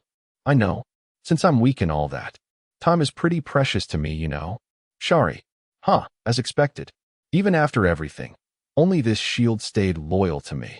Yo, you wanted this, didn't you? I took out my pouch with all my remaining 30 silver coins and threw it in Motoyasu's face. Yoa, what are you doing? You bastard. I just pretended that Motoyasu's disparagement didn't reach my ears. After leaving the castle and entering the main road, people looked and pointed at me while gossiping amongst themselves. Really, word sure travels fast. Isn't that just amazing? Whatever, everything already looks hideous in my eyes. That's why I'll only place my trust in cold hard cash and nothing else. So now the curtain of my new adventuring arc rose in the worst possible way. Previous chapter, next chapter. Chapter 8.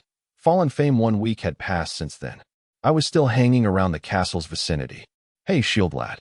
Wah. After storming out of the castle, I was called out by Oyaji from the weapon shop, half naked with nothing but my underwear on. To be more accurate, I was strolling past the entrance to his store. I've heard about your exploits. You raped that companion of yours, didn't you? Mind letting me get a punch in? He seemed to have heard the rumors and was boiling over with rage, announcing his intentions while grasping his fist. You too, asshole. This guy's probably the same as everyone else. They'll never listen to my side of the story. Yes. I had absolutely no idea what passed off as common sense in this country, or rather, this world when I first arrived. But raping a woman must have been one of the cardinal sins. Damn. When I saw Oyaji, the face of that slut rose into my mind. I was about to get beaten into a pulp. He violently grabbed me and scowled. Who? Bastard, what? Don't you want to hit me? Oyaji loosened his fist and dropped his stance. No, I won't do it. That's so?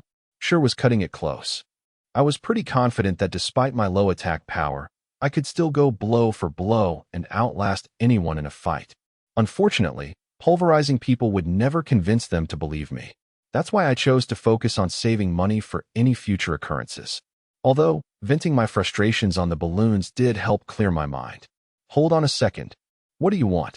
I was about to leave through the town gate when was stopped by Oyaji. A small bag was thrown at me. You won't get very far with that appearance. At least let me give you this parting gift. Inside the bag contained some cheap linen clothing and a worn-out mantle. How much are you charging? Let's say 5 copper coins. It's on a bargain sale. Got it. I'll come back to pay you later. It was a bit weird moving around in my underwear. Guess the old man never passed up a chance to do business. Remember to pay me back in full, since the only thing I believe in is cold hard cash. Sure thing. I put on the clothes and donned the mantle. Then I headed to the meadows. After that, I went in and subjugated a horde of balloons. Aura, aura, aura, aura, aura, aura, aura. 1.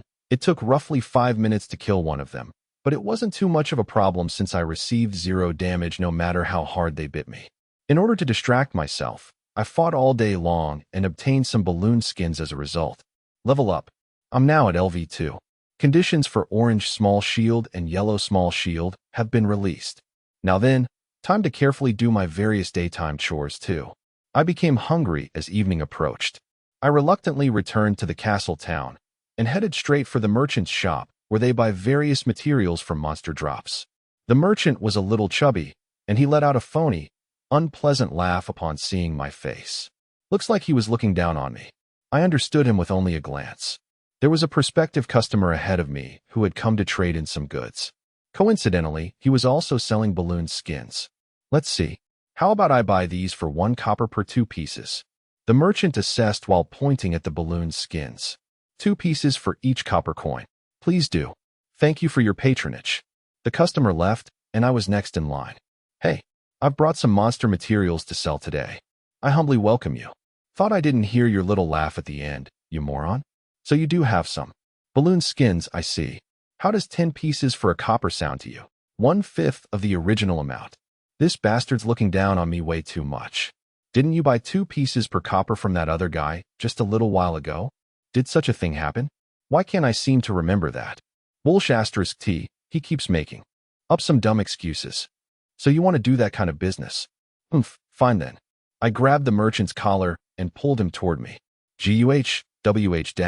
What do you want to buy these guys?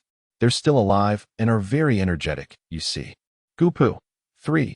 I took one of the orange balloons that was hidden inside my mantle and let it bite the merchant's nose. Jioa. 4. After pulling the balloon away from his face, I kicked the stumbling merchant down. The meadow's a pretty dangerous place, as you can tell. So, do you feel like doing some proper business now? I flipped open my mantle a little to show him the 5 balloons hidden underneath it.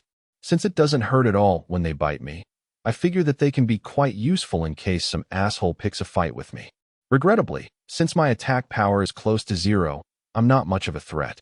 But thanks to my ingenious strategy, the negotiations were successful. This pig understood his position.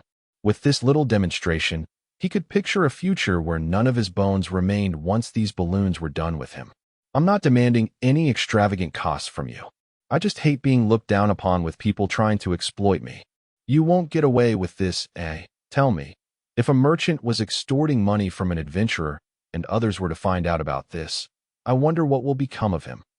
Trust was a merchant's greatest ally, so he would have already defeated your average adventurer.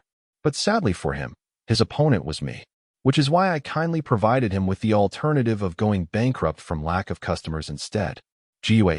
The merchant glared resentfully at me with bloodlust lingering in his eyes. However, he soon gave in. I got it. Haha. Please don't be so obvious when overcharging people in the future. From now on, I'll be a regular of yours, so I'll be expecting some reasonable deals from you. I'd very much like to refuse your offer, but I suppose money holds no sin, no matter where it's from. I'll look forward to your business. I guess he was the type of villain who knew when to call it quits. My balloon skins were then purchased at a price slightly below market value. Haha. Feel free to proclaim my greatness by spreading it to others. It'll serve as a good lesson for the merchant who tried fooling around with the balloon industry. Yeah, I got it. You, dear sir, are one bloody hell of a customer. And thus, I received enough money to pay for the clothes that Oyaji threw at me. I stopped by at a restaurant for dinner. However, the food didn't have any taste. At first I thought that I was scammed by the restaurant, but it seemed there was an actual problem with my taste buds. How about the inn? Since I didn't have money, I had to sleep in the meadows. But that was no problem since I wouldn't feel any pain even if a balloon attacked me all night long. The next morning, there was also this bird-like creature which joined in along with the balloons. So I pounded on it to relieve my stress. And I got myself some morning pennies. A person will learn how to treasure money once they have struggled greatly to acquire some. 5. First, I looted some tradable goods from the balloons. Then, I saw some herbs clustered together in the meadows. I remembered that the pharmacy in town sells medical herbs, so these should add up to quite a sum. While I was clearing away the surrounding weeds, the shield reacted. I slowly let the shield absorb them. The requirement of leaf shield had been unsealed. Come to think of it, I totally forgot about the weapon book. I went ahead and checked the shields that were lit up. Small shield true power 6 unsealed. Increases defensive power by 3+. Orange small shield true power sealed. Equipment bonus 2+ defensive power. Yellow small shield true power sealed. Equipment bonus 2+ defensive power. Leaf shield true power sealed. Equipment bonus. Collection skill 1+. I opened the help menu for more details. Weapon transformation and seals on their true power. Weapon transformation refers to the instance where the legendary weapon takes on a different shape. In order to perform weapon transformation, the owner must place their hand on the weapon and silently conjure the desired weapon's name. True power unsealing refers to the instance where the user receives permanent stats and abilities from the transformed weapon. Equipment bonus refers to the abilities that will be given to the user if they equip this certain weapon. For example, when equipped a weapon with Erst Bash, the user will be able to use the skill Erst Bash. If 3+ attack force is the bonus when equipping that weapon, the user will be granted 3+ attack power. I see. So by unsealing their true power, I'll permanently receive the bonus even without equipping that particular weapon. Perhaps in the long run, it would be wiser to gather materials along the way instead of just blindly massacring enemies. Just how much more game-like will this world get? After contemplating matters, I became interested in the equipment bonus of Leaf Shield. Collection skill 1+. This skill will most likely be giving me some sort of bonus when I gather herbs. Right now I have no money. With all things considered, this seems like an easy, high-paying job.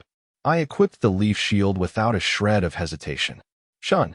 A sound like something cutting through air was made, and my shield transformed into lush green, earthy leaves. There's no decrease in my defensive power. The small shield was too weak to begin with. Now then, should I begin collecting these clustered medical herbs? Poochie. 7. A nice sound was heard as I easily collected one of them. Pa. 8. The herb really did glow when I picked it up. Collection skill 1+. Arrow herb. Normal quality dash. Great medical value. Its icon also shined and changed its form. Heh. A nice, brief description. This will be surprisingly useful. Sunset came quickly as I wandered around the whole day, stuffing my bag with medical herbs. By the way, I don't know if it was due to all the collecting or its short time requirement, but it seems the Leaf Shield's true power was successfully unsealed. Other colored small shield series were also unsealed that day. I returned to the castle town, planning to sell the big bag of medicines in my hand. Oh, this is quite a collection here. Where did you get them? From the meadow spreading outside the castle. You don't know about these. Fumo. You do indeed have a lot of them, but it seems the quality is a bit bad. I then sold the herbs after some small talk. Today's profits were 1 silver coin and 50 copper coins. A considerable amount compared to my previous days, a new record. On a side note, there was this one fellow that came over to me while I was eating, saying that he wanted to be my companion. I was getting tired of these guys with their nefarious faces. Today's food didn't have any flavor either. Since I couldn't taste anything, I just ordered enough food to fill my stomach. Shield Hiro-sama, please let me be your companion. She came over and spoke to me with an air of superiority. Speaking as if you're my boss, that meant nothing but trouble. And after taking another look, she was a goddamn woman like that slut from before. Well then, let's confirm the terms of our contract, shall we? Hi. Gah. Calm down. This is the part where I withdraw, just like how I practiced it beforehand. First of all, it'll be a full-time job. I suppose you know what that means, right? Nope. I want to kill her already. We'll be distributing income obtained from adventuring. For example, let's say we get a fund of 100 silver coins. I'll be taking at least 40% of it, and the rest will be given out, depending on your efforts. Since you're the only other party member right now, the amount will be divided between you and me. But since we won't know anything until I see you in action, I'll be distributing the money at my own discretion for now. What the heck? Aren't you just trying to hog all the money with this roundabout talk? Didn't I say it depends on your efforts? If you work properly, then you'll get paid appropriately. Well then, I suppose that's all well and good. Let's go buy some equipment then. Go buy it yourself. I have no obligation to buy your equipment. Tisk. Most of the time, These type of people are only after the chance of scamming free equipment off of me. I can see through their facade. They'll just ditch me the moment I pay for their stuff. What a dirty method. Just like what the bitch has done. Fine then. Hand over all your money. Why is there a balloon here? Gabu. No. Stay away. A balloon was wreaking havoc in the tavern, but it's not any of my business. After pulling the balloon off of her hilariously bitten nose, I put away my meal and exited the establishment. In the end, there are no good people in this world. All they think about is how to prey upon others. Anyway, I continued earning money as my daily routine. And before I knew it, the second week had already begun. Previous chapter, next chapter. Chapter 9. Something called a slave 1, 2, 3. 2 weeks, and only 40 silver coins. It seems that I have gathered a bit more than what I had thrown at that bastard spear hero. This was all pointless. The places I could go with my attack power was extremely limited. I did try going into the forest once since I wouldn't take any damage. Was that a red balloon? When I struck it with my bare hands, I received a shock similar to hitting a can. Even after 30 minutes of pounding, the monster wasn't getting any closer to dying. I had enough and left the forest. Basically, I couldn't fight any monsters beyond what was found in this grassland. By the way, after 2 weeks, I was now at level 4. Though I don't know how much those other bastard heroes have leveled. The red balloon was still relentlessly biting my arm, trying to sever it. Had it already been a week since I went into the forest? Maybe I should give it another shot. Bang! Asterisk, huh? Nope. My attack power was still too low. Since I couldn't deal any damage, I couldn't defeat any monsters. And since I couldn't defeat anything, I received 0 experience points. And with 0 experience points, I couldn't raise my attack power. What a detestable loop. From the tavern, I was walking through a back alleyway which led into the meadows. However, today was a tad different compared to all the other days up until now. Looks like you're facing quite a predicament. Question mark. A strange man wearing a tailcoat and a hat, which looks to be made of silk, stopped me. This eccentric gentleman was wearing, how should I say this? A pair of super obese sunglasses. He really is a weird guy. He left the impression that deviated away from the medieval theme. 1. It's best to simply ignore him. I don't have enough manpower. Bullseye? A direct hit right into my weak spot. I can't defeat any monsters. He was the type that continued making unwanted conversations. If that's the case, then I have something just for you, kind sir. And here's where you're going to advertise some companionship service to me, right? I don't have the time or luxury to babysit some loser who's only after my money. Companion? No, I'm not providing such an inconvenient substitute. Huh, then what are you providing? That man swiftly came closer and asked, Are you interested? Don't get too close to me. It's disgusting. Foo. I like the look in your eyes. Good, I'll tell you. The weird gentleman teasingly shouted while waving his cane. A slave, of course. A slave? Yes, a slave. Slavery is a system where certain people are forced into labor and treated as tradable property. Slaves can be held against their will, deprived of their basic freedoms such as leaving, demanding compensation, and refusing to work. This was written on a Wikipedia page, I think. So slave trade exists in this world. Wow. Why would I want a slave? In order to have a person who's both competent and loyal. Twitch. We cast a curse that will kill the slave should they ever betray you. Huh. Very interesting. Die for disobedience. Someone who wouldn't foolishly think about taking advantage of me was exactly what I needed. I had low attack power, so I wanted party members. But they were all disloyal moneymongers. Therefore, I couldn't afford to keep them around. But slaves will never betray you. Because betrayal means death. What's your reply? Let's have a look. Smirking, the slave trader led the way. We walked through the back alleys for a while. It seems this nation has its own state of corruption. Ducking into a dark, hidden side street, we came across what looked like a circus tent. Right this way, Sir Hero. I'm coming. The slave trader walked creepily. How should I describe his steps? They were too big to be called hops, at least. Then, as expected, the slave trader led me inside. Now, I'm going to say this just in case. But if you're thinking of conning me, that must be the so-called balloon release, which has made you infamous around town. Planning to escape amidst the chaos, are you? Huh. They're calling it by such a nickname now. Well, it was a convenient way to punish idiots. So its fame was only understandable. There was a customer who wanted to enslave a hero. So I intended to approach Sir Hero with that open possibility, but I've changed my mind. Oh yes. Question mark. You have the qualities of a fine customer, both good and bad. What do you mean? Who knows? What do you think? I don't get this slave trader. What does he expect from me? Gachang. The heavy gate opened from inside the circus tent. Huh. The interior was dimly lit with a faintly necrotic odor hanging in the air. Because of the strong, beastly smell, I could easily tell that the environment wasn't clean. Within the numerous cages, humanoid shadows wriggled and squirmed. Now, this one here is my recommendation. I approached closer to the cage and checked what was inside. Gr. It's not human. Inside the cage partially resembled a human with fur, fangs, and claws. This is a beastman. It's classified as a humanoid, more or less. A beastman. A species which shows up fairly often in fantasies, mostly as enemy monsters though. I'm a summoned hero, so I'm not well informed regarding this world. Tell me more. Like those bastard heroes, I'm completely clueless when it comes to this parallel world. But without a doubt, I've noticed people with dog or cat ears in town, and I do get a phantasmic feel when I look at them, since they are rare. The Melromark Kingdom has a human superiority custom, which makes it a difficult place for demi-humans and beastmen to reside in. While I certainly do see those species around, they're only venturing merchants or vagabond adventurers. In other words, they are segregated from society and can't hold a proper job.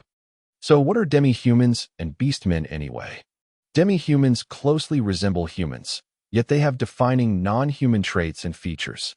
Beastmen are even less humanoid than demi-humans. Oh yes, I see, so they belong in the same category. Correct.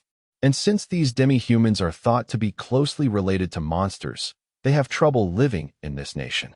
Therefore, they are often treated as slaves. Every world has its own darkness. And in this place, which is fully aware of the non-human sentiment, there's no creature more convenient to use than them. And you can punish a slave. The slave trader snapped his finger. A magic circle appeared on his arm, while a similar circle implanted into the werewolf's chest started to glow. Grayer. Gah. The werewolf held its chest and twisted in pain. When the slave trader snapped his fingers again, the magic circle disappeared. With one simple action, as you can see, a very convenient spell. I whispered, looking at the werewolf who fell on its back. Can I use it too? Certainly. You can change the trigger command, so it doesn't need to be with a snap of your fingers. The trigger can be implemented as a conditional clause as well. I see. It's got a pretty convenient design. However, a ceremony to input your body's innate code into the spell will be necessary, so it won't be confused by commands from other owners. Your sharpness on this subject is greatly appreciated. The slave trader smirked creepily. What a weird guy. Anyways, how much does this cost? As you know, this werewolf is from a capable species. When it comes to money, I'm sure there are many rumors about me. How does 15 gold coins sound? I'm not sure about the market price, but you're stating a modest fee, I trust? 1 gold coin is equivalent to 100 silver coins. There's a reason the king delivered them with roses. Because of their high value, the gold coins are hard to exchange. The shops in town mostly dealt with silver coins, since they were more commonly used. But of course, the slave trader smiled as I stared back. You showed this to me knowing I couldn't afford it, didn't you? Yes. You will become a prominent person one day, and it'll be inconvenient for us if you aren't aware of our high standards. We can't have some other incompetent trader sell you inferior goods. He's a peculiar guy either way. This is the status of the slave, for your reference. The slave trader showed me a small crystal. An icon began to glow, and words appeared. Battle Slave LVL 75. Species, werewolf. Other skills and techniques are displayed as well. 75? Almost 20 times my LVL. How easy will fighting be with someone this powerful under my command? It's likely stronger than any of the other heroes right now, though the pricing was iffy for its quality. Because of its poor state of health, it was probably still a drawback even if it could follow my orders. And does this price include all the other troublesome fees? It had previously been fighting at the Colosseum. I picked it up when it was discarded due to its broken arms and legs. So this is an inferior model, weak despite its level. Now that you have seen our best product, what kind of slave is to your liking? Something cheap and not crippled. neither for fighting nor labor? So according to the rumors, I didn't do it. Hoo. Either way is fine with me. So what other qualities are you looking for? Being domestic will be inconvenient. And of course a sex slave is out of the question. Huh. Seems like the rumors were indeed false. I didn't do it. Yeah, I can say it, since I didn't actually do it. What I need now is simply someone who can defeat monsters for me, as long as they're usable. Gender. Male would be preferable, but I won't stress over it. Huh. The slave trader scratched his cheek. The quality won't be good enough to be deemed as a pet. Is that all right? What do I care about looks? Even though its level may be low? If I want strength, I'll train it myself. A humorous answer for someone who doesn't trust in people.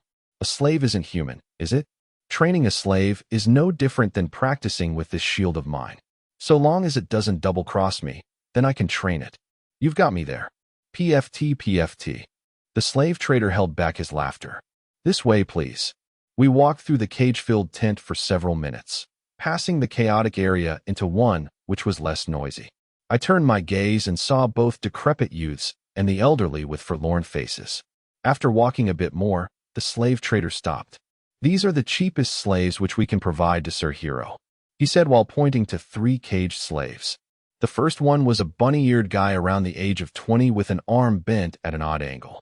The second was a bony girl around the age of 10 with circular dog-like ears and a strangely fat tail, shuddering and coughing in fear. The third was a blind lizard man. He radiated a strangely evil aura. However, he looked much too human to be a lizard man. From the left, we have a rabbit species with a genetic disease, a raccoon species afflicted with panic and ailment, and a beast man lizard man. So the third is a beast man. All of them seem problematic. Only these fulfill your requested conditions. Anything lower than this, well, frankly, the slave trader looked to the back. I did the same. I could tell even from afar, the stench of death, that highly concentrated smell similar to a funeral. Something in there. The necrotic odor was coming from there too. I didn't want to look. It would be mentally scarring. What's the price, by the way? From the left, 25, 30, and 40 silver coins. And their level? 5, 1, and 8. Looking at the current standings, the Beastman Lizard Man seemed to be the best. But the price and genetic disease, not to mention he was very thin. Although the rabbit guy can't use one of his arms, the rest of his body should be fine. His expression was awfully grim, though it was the same for everyone else here. Speaking of which, they're very quiet. They'll be punished if they make noise. I see. Either they were well trained, or the trader didn't show me the untamed ones. The lizard man was probably useful in battle, but not for anything else. Why is this middle one so cheap? Although she was skinny and scared, she was still a girl. Her face wasn't all that pretty, however. A raccoon species, literally a raccoon dog. But a girl closely resembling a human could be sold for other specialties. The raccoon species is somewhat inferior aesthetically. If it were the fox species, then it could be sold at a high price despite any problems. I see. Too inferior to be a pet then. Her face is below standards and she panics during the night, so we're having difficulties with her. So this is one of your goods in stock? Wow, right into the heart of the matter. Not suited for labor compared to the other two. Her level was the lowest as well. It's hard to decide which of these 3 is the best. My eyes met with hers. Then, I noticed my emotions suddenly swelling deep inside. Yes, this one is a girl, the same sex as that bitch. Looking at its frightened eyes, I can feel the intense desire to dominate her. It's good to imagine her as if I enslaved that woman. So even if I die, my soul also won't bear as much of a grudge that way. Then I'll buy that slave in the middle. Your immensely wicked smirk is very gratifying to see. The slaveholder took out the key, let the raccoon girl out of the cage, and chained her to a leash. Looking at the fearful girl, I felt extremely satisfied. What a nice feeling to imagine that woman making this face. Dragging the girl along, the slave trader returned and called someone from inside the semi-open circus tent to retrieve a vase. Then, he poured some ink into a small saucer and directed it towards me. Mr. Hero, please share some of your blood. Then the ritual process will be complete, and this slave shall become yours. I see. I used a knife to slightly cut open a finger. If someone else tried to stab me, the shield would respond. But it was unresponsive if I ever harmed myself. Furthermore, it won't activate outside of battle. I waited for blood to ooze out, then dripped several drops into the saucer. The slave trader used a brush to soak up the ink. Then he tore the slave's clothes down to her waist and painted the stigma on her body. Jaya. The slave's stigma started to glow, and an icon appeared in my status window. Obtained a slave. A message with terms of service agreement appeared. Numerous terms and conditions are listed. I skimmed through it and set the punishment for betrayal to extreme pain. I checked the companion icon next to the slave entry. Since her name was unknown, Slave A was written in there. It seemed like I can change the specifications however I wanted. I'll read it closely later. Now this slave is yours, Sir Elderly Hero. Please complete your purchase. Yeah. I handed over 31 silver coins. There's one extra. It's for the ceremony service. You were going to demand it anyways, weren't you? You know me quite well. If I pay the service in advance, he can't complain about it later either. Though if he planned to demand more, what should I do? Well, it's fine, since we cleared out our inventory too. How much were you going to charge for the ceremony, by the way? Haha. Our services were included in the 30 silver coins. Is that so? Who knew? The slave trader laughed, so I chuckled back. You really are too sharp. I'm shocked. Feel free to say whatever you want about me. We're looking forward to your next visit. I'm sure. I commanded the slave to follow and left the circus tent. The slave trailed behind me with a dark expression. Tell me your name. Cough. She turned her face away, refusing to answer. But that reaction was foolish. The slave disobeyed, so the punishment was activated. Hey, hi. The slave held her chest in pain. Now then, say your name. Raphtalia. Cough. Raphtalia? Okay, let's go. After announcing her name, the pain stopped and Raphtalia was able to breathe again. Holding her hand, I continued to walk through the back alley. Raphtalia looked up to me, at the hand which held hers, and walked along as well. Previous chapter. Next chapter. Chapter 10, Kids Lunch You. Oyaji was completely dumbstruck when I brought Raphtalia along with me to the weapon shop. Yep, in order for her to fight efficiently, she needed more offensive power. So it would be absurd not to buy her a weapon. Give me a weapon within the range of 6 silver coins that this girlie can use. Huh. The weapon shop's Oyaji lets out a deep sigh. Is this country really that corrupted, or did you become completely rotten to the bone? But whatever, I'm getting 6 silver coins out of this. Do you still have any left? Things like ordinary clothing or a cape? It's fine. I'll add those in as a freebie. Oyaji muttered with a detested tone while bringing out several knives. These fall under the 6 silver coins and below category. From left to right, we have knives made from copper, bronze, and iron. They all have the same attack range, but different prices. I made Raphtalia hold each of the knives a few times before choosing the one which she was most comfortable with. This one's good. Raphtalia's face paled as she looked at me and Oyaji with the knife in her hands. Here, your free clothes and mantle. Oyaji handed them over with a brusque shove and guided us to the changing room. I seized Raphtalia's knife and then instructed her to wear the donated clothing. Raphtalia tottered into the changing room while coughing. She then got changed. She still looks rather messy. Let's give her a bath later on. There was a river flowing near the meadow. In this country, the river splits into various branches as it flows downstream. My camping grounds have recently been relocated in that area. It's a great spot since I can always fish for food. Some of the fishes that I caught were absorbed, unsealing the effects of the fish shield and acquiring angling techniques one as a result. Raphtalia timidly tottered over to me after she finished changing. It seemed she understood that disobeying will bring about pain. I squatted down to Raphtalia's eye level and spoke to her. Now then, Raphtalia, this here is your weapon. From now on, you and I will be fighting monsters together. You get what I'm saying? Raphtalia nodded at my words with frightened eyes. Good, because it'll be painful if she didn't understand. Now then, with that knife in your hand, I took out the orange balloon that was hidden within my cloak and placed it in front of Raphtalia. Hack and slash this thing. Hi. 2. When I showed her the hidden demon, Raphtalia screamed in shock and dropped her weapon. In dash, no? That's an order. Do it. I can't. Raphtalia shook her head vigorously. However, she was then struck with a surge of pain due to her disobedience from the slave spell. Guh. 3. Come now, It'll only continue hurting if you don't stab this thing. Asterisk Coho. Coho. Asterisk. 4. Raphtalia's face contorted in pain as she firmly gripped her weapon. You. Oyaji was rendered speechless as he witnessed our little theatrics. Raphtalia firmly steeled her will to kill as I shoved against the orange balloon that was biting on my arm. Beauty. 5. That's weak. Put in some more effort. Ei. Startled, Raphtalia recoiled back for a moment. Then immediately using the momentum, she once again charged at the balloon with great force. Pop. Asterisk. The balloon burst with a loud noise. EXP1 for the first time, a text box popped up and indicated that my ally had defeated an enemy. Once again, my head was filled with bloodlust. That bitch. She never had any intention of staying with me or teaching me how the system works. Good, you did well. I patted Raphtalia. She then looked up at me with a mystified expression. All right, the next one will be this.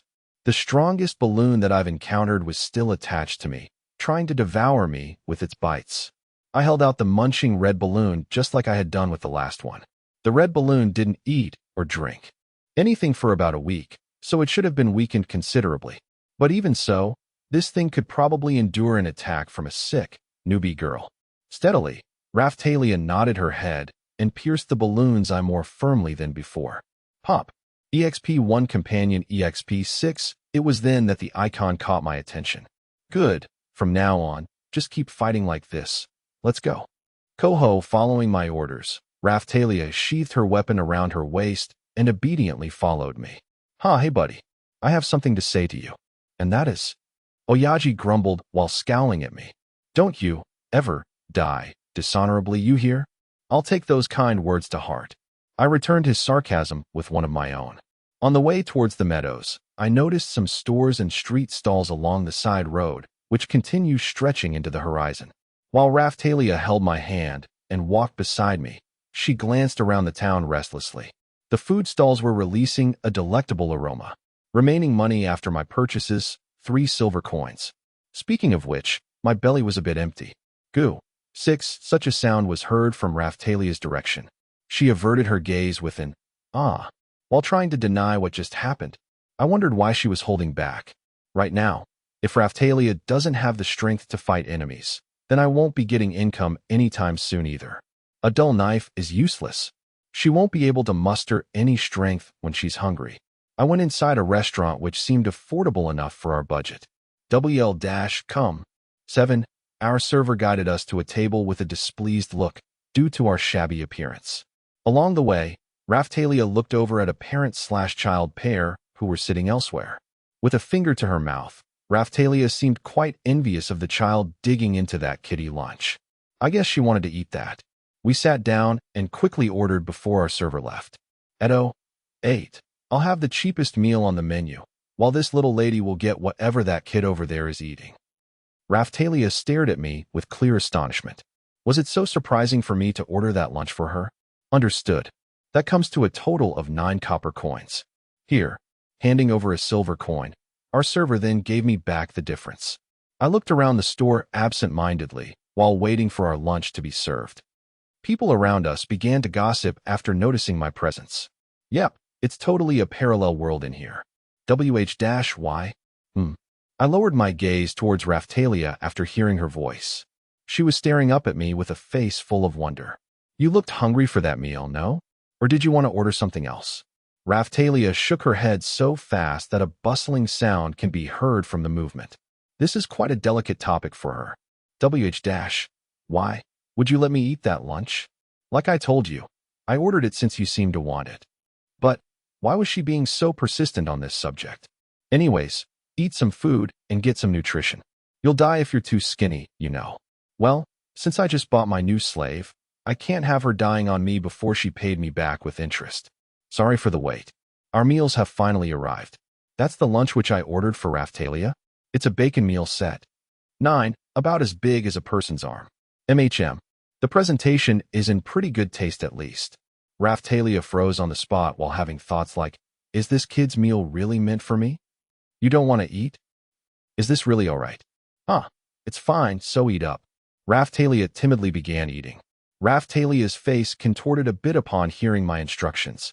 Okay, Raphtalia timidly began eating her kid's lunch with her bare hands. Well, it couldn't be helped since she grew up in a harsh environment. It somehow seemed that the amount of gossip floating around had increased once more, though it's not a matter worth concerning myself with. Raphtalia adoringly held the flag which had stood at the chicken rice-like summit of her meal. Munch, munch, munch. 10. Raphtalia then began savoring each and every morsel of her lunch. So I'll be eating my meals with this slave from now on. Just a solitary thought which crossed my mind. Previous chapter, next chapter.